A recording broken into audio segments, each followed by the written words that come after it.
قال المؤلف رحمه الله تعالى وأدم نفعنا بعلومه في الدارين آمين ثم قال وأما برهان وجوب البقاء له تعالى فلأنه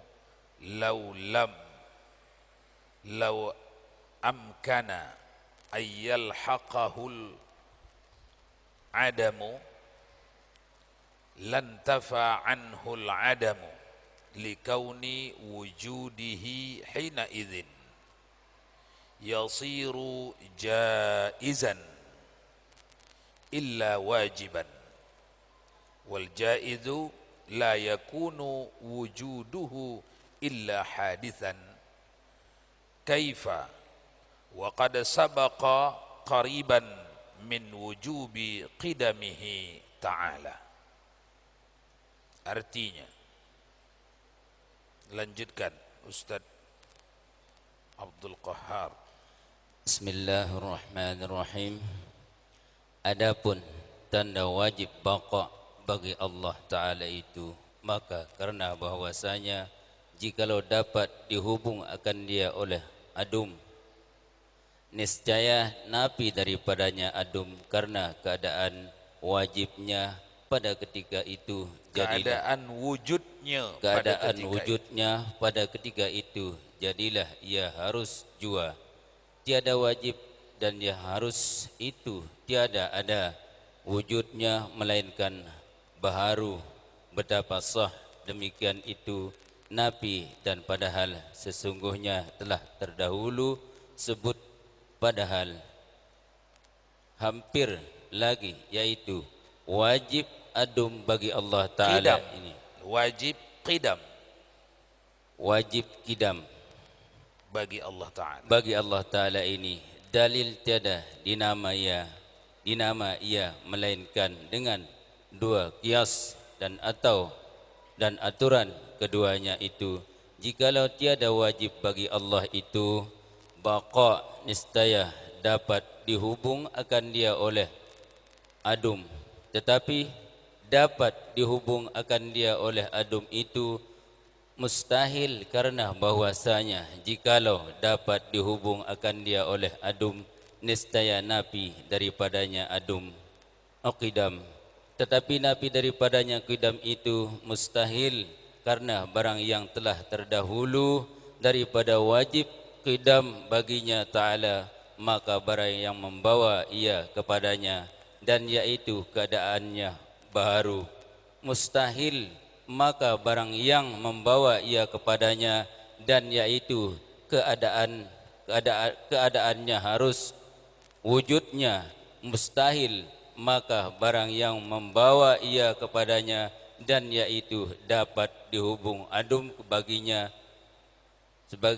baginya Ta'ala mustahil, maka barang yang membawa ia kepadanya dan yaitu ketiadaan wajib baqa'nya mustahil baqa', maka sabit naqidnya dan yaitu wajib baqa'nya Ta'ala, dan yaitu yang dituntut. Dan kata musannif, sudah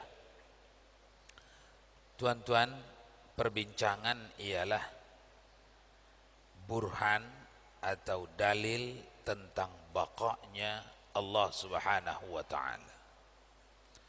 Namun burhan di sini adalah burhan aqliyah, sebab kita sudah lewat membincangkan burhan naqliyah, burhan dalil naqli, dalil Al-Quran. Ini bahagian daripada perbincangan dalil aqliyah, akal. Apa yang dibaca tadi, ringkasannya dalam bahasa kita ialah, apa buktinya Allah itu baqa di dalam akal sehat? Itu permasalahan. Dan jawabannya itu yang diuraikan dalam bahasa yang agak sulit kita fahami karena sudah terlalu lama bahasa ini. Uraiannya tadi ialah segala yang wujudiyah yang ada dapat dihubungkan dengan adumiyah, dengan yang tak ada. Carilah semua di alam semesta ini, dapatkanlah setiap yang ada, dia bisa dihubungkan dengan tiada. Maksudnya ialah apapun yang ada diterima akal pernah tiada. Apapun yang kita dapat daripada alam semesta, udara ada, langit, bumi, air, batu ada.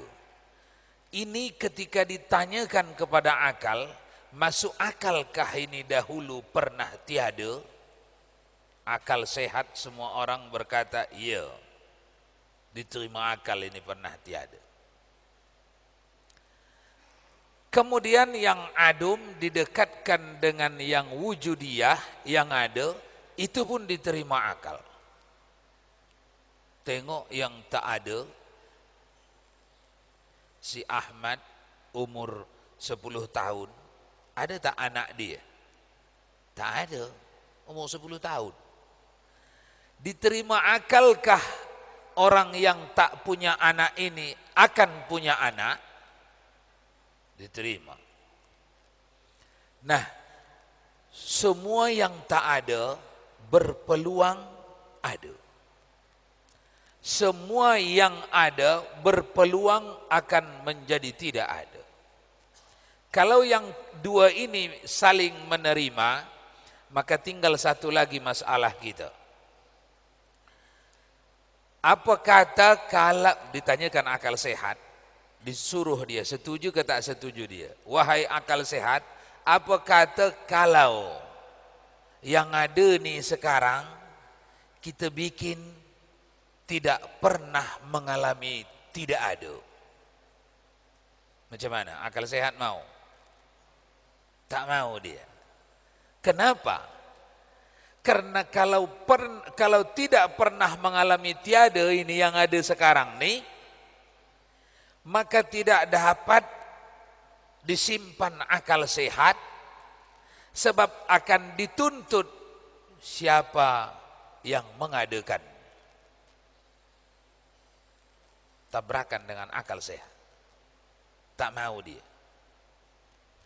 Kita putar lagi. Hai akal sehat, apa kata semua yang ada ini saling bikin membikin? Kata akal sehat, lagi teruk. Makin tak percaya lagi akal sehat.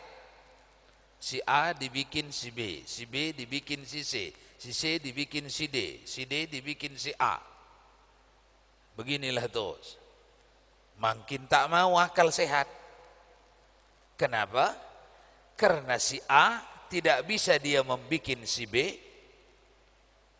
Kalau si A itu pun belum dibikin si C.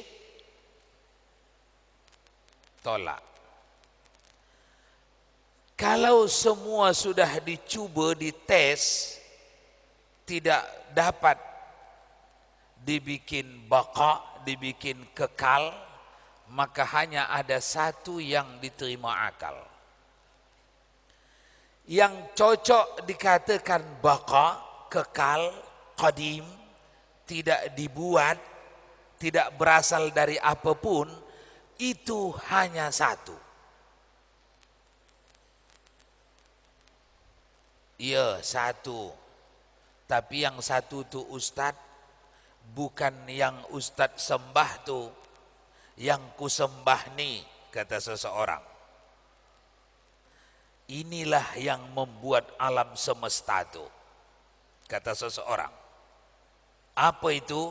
Misalnya yang disembahnya itu bernama apa sajalah nama Tuhan dia. Ini dia yang tidak berawal tu, ini dia pembuat alam semesta tu yang ini, bukan yang Ustaz sembah tu.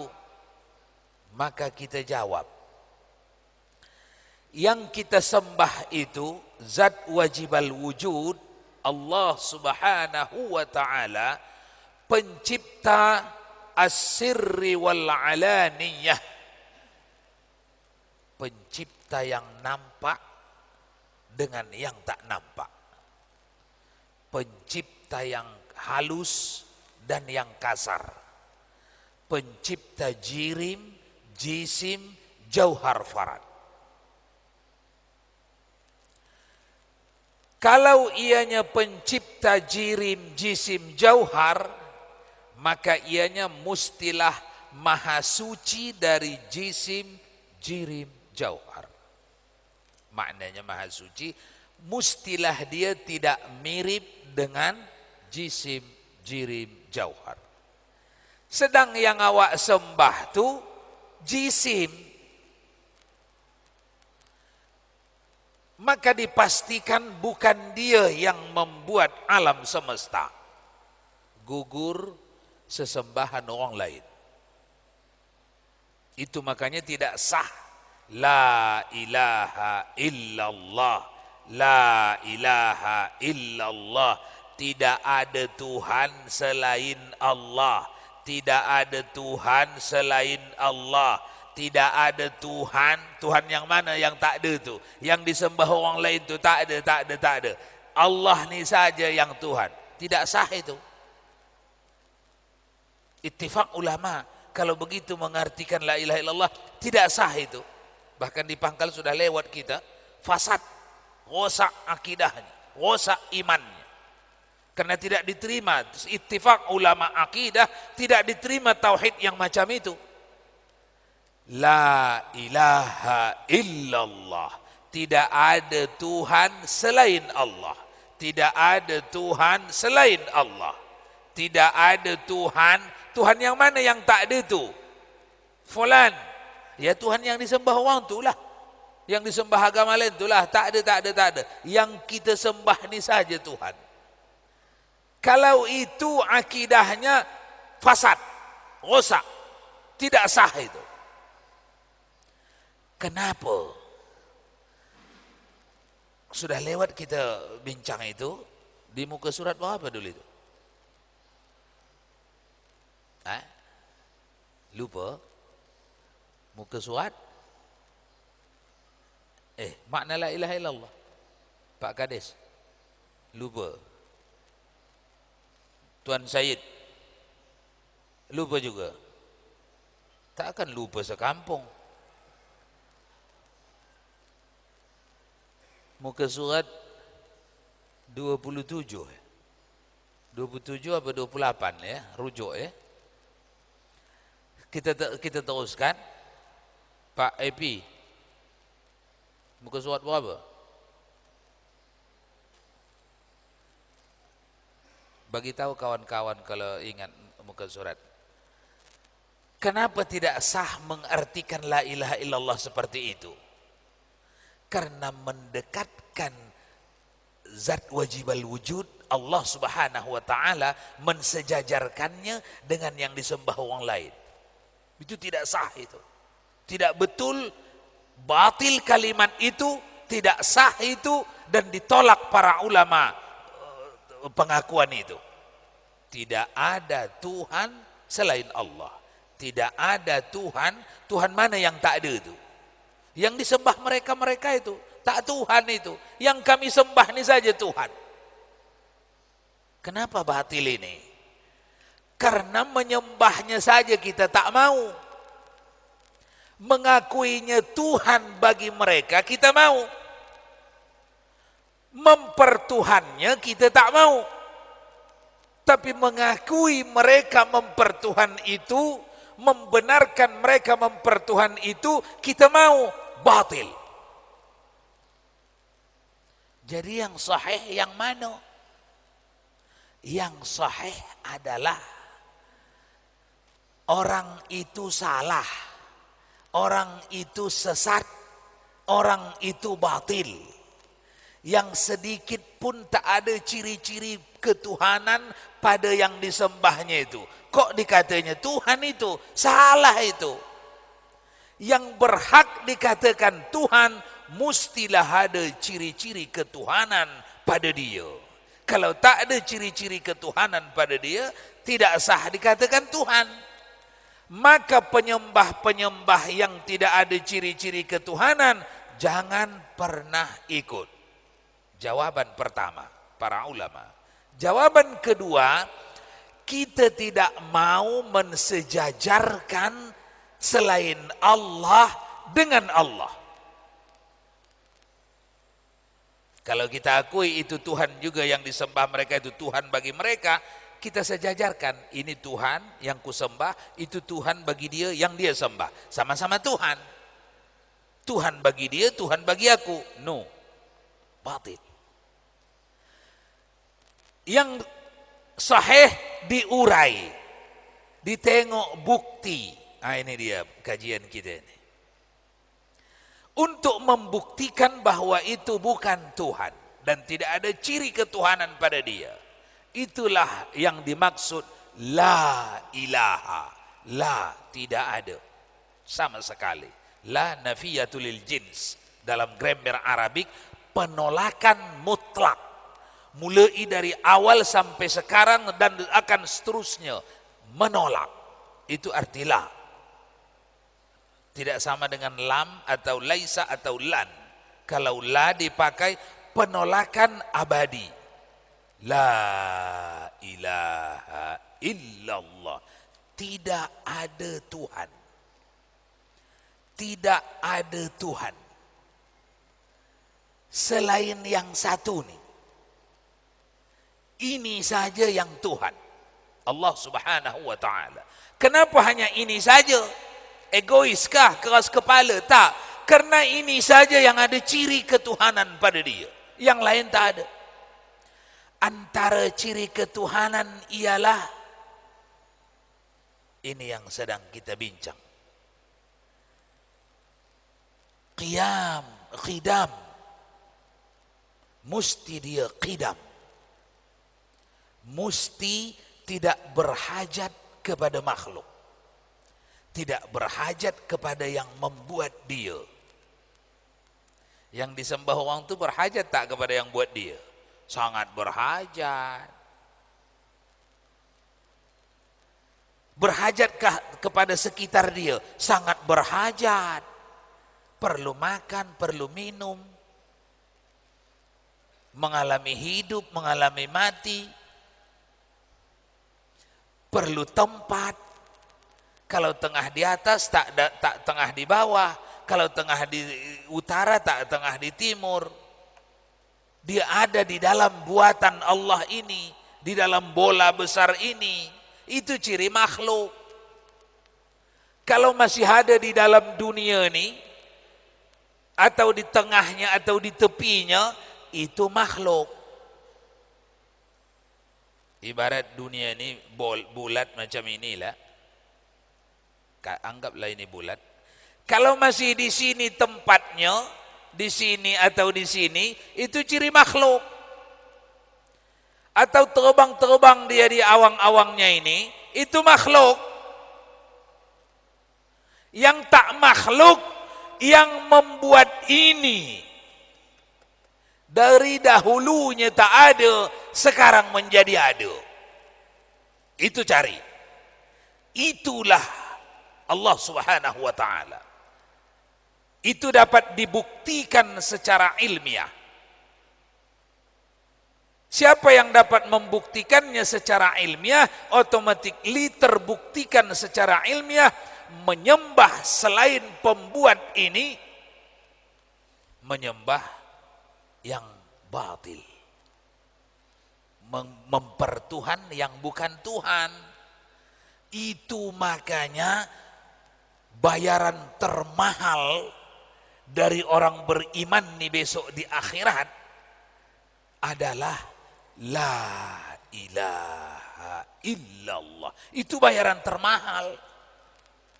Al-Quran dan hadis sudah menetapkannya. Afdalu dzikri fa'lam annahu la ilaha illallah. Kok itu yang paling mahal ya Ustaz? Padahal itu hanya ngomong saja. La ilaha illallah, la ilaha illallah. Kenapa itu yang lebih mahal? Satu kali ucap dibayar Allah dengan pahala yang bila ditimbang di akhirat besok, pahala itu lebih berat dari dunia serta seluruh isinya. Satu kali ucap. Kenapa itu yang paling mahal bayarannya? Pahalanya. Jawabnya, karena di dalam kalimat itu sudah tersimpan pengakuan kepada semua alam semesta ini, engkau punya ini wahai Allah. Sudah tersimpan di dalamnya. Dan aku takkan mempertuhan selain engkau ya Allah. Sudah tersimpan di dalam kalimat itu. Dan aku tidak mematuhi selain engkau ya Allah. Sudah tersimpan di dalam ayat itu. Makanya menyebut ayat itu dengan hadir hati, dibayar Allah dengan bayaran semahal-mahal.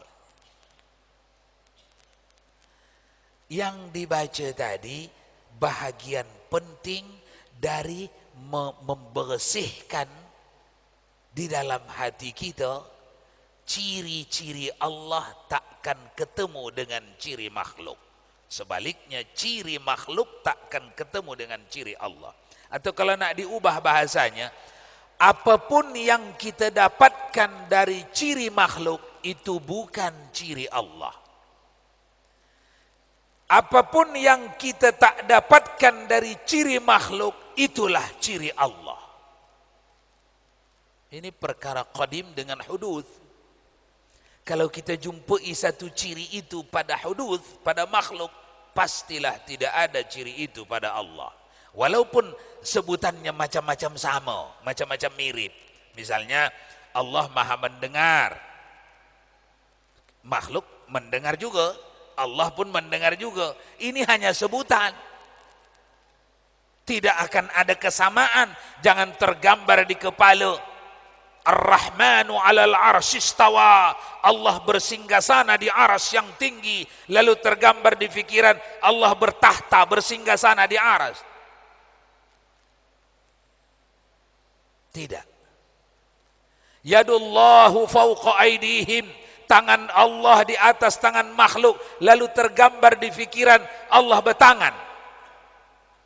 Hanya tangannya taklah macam tangan saya ni. Lebih hebatlah, lebih sempurnalah.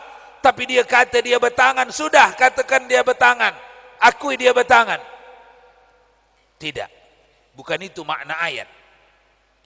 Tafsiran ayat bukan itu. Yadun.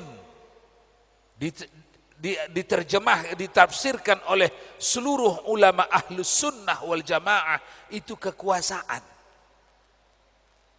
bukan tangan. Itu kekuasaan Allah di atas semua kekuasaan makhluk. Jadi tidak boleh kita menggambarkan fikiran Allah bertangan. Hanya tangannya tangan yang sempurna, yang layak untuk dia lah. Tidak. Karena supaya sah dikatakan tangan, mestilah ada ujung tangan dan pangkal tangan. Mestilah ada ukuran besar tangan. Mestilah tangan itu mempunyai tempat. Dia di sebelah atas kah? Di sebelah bawah kah? Di surga kah? Di dunia kah? Di aras kah? Kalau jangan ada tempat, tak bertempat, tidak ada ukuran, tidak ada ujung dan pangkal tangan. Tempatnya tak ada, ujungnya tak ada, pangkalnya tak ada, arah mana pun tidak, sah dikatakan tangan. Tak, itu bukan tangan. Kalau degil juga, aku mau katakan tangan. Kenapa tak awak katakan tangan semuanya? Jangan itu sajalah, tangan, semua tanganlah. Maukah orang sehat akalnya mengatakan karpet pun tangan juga, pokok kayu pun tangan juga? Tidak. Yang mau orang sehat akalnya, inna anzalnahu Qur'anan Arabiyya. Kami turunkan Quran ini, kata Allah, berbahasa Arab. Dalam bahasa Arab yang dikatakan tangan, supaya sah dikatakan tangan, minimal mestilah ada ukuran. Mana ujung tangan, mana pangkal tangan. Minimal. Kedua, minimal mestilah diketahui tangan itu di mana sekarang. Di bumi kah, di langit kah, di sebelah atas kah, di sebelah bawah kah? Mesti. Kalau yang dua ni saja dibuang, buang yang dua ni. Tidak ada tempatnya. Tidak di atas, tidak di bawah. Tidak di dalam dunia, tidak di kulit dunia, tidak juga di dalam bumi. Kemudian tidak ada ukuran. Mana pangkal tangan, mana ujung, tak ada. Sah dikatakan tangan? Tidak. Kalau begitu dipastikan tangan di situ bukan mengacu kepada tangan yang difahami dalam bahasa Arab. Melainkan bahasa Arab itu sendiri mentakwilkannya karena ini berkaitan dengan zat wajibal wujud, pastilah hakikat yang dimaksud ayat bukan tangan tetapi kekuasaan. Dengan demikian kita bersihkan dari dalam i'tiqad kita segala tajassumiyah, segala yang menjisimkan maha suci Allah dari segala jisim. Semua ayat-ayat yang menjisimkan Allah wajib ditakwilkan sehingga dia semakna dengan kekadimannya. Banyak lagi ayat-ayat yang seperti itu, hadis-hadis yang seperti itu. Seperti Rasulullah bagi tahu kita dalam hadis qudsi, Allah turun ke langit dunia setiap sepertiga akhir malam. Daripada pukul 2 ke bawah, Allah turun ke langit dunia tiap malam. Tiap malam.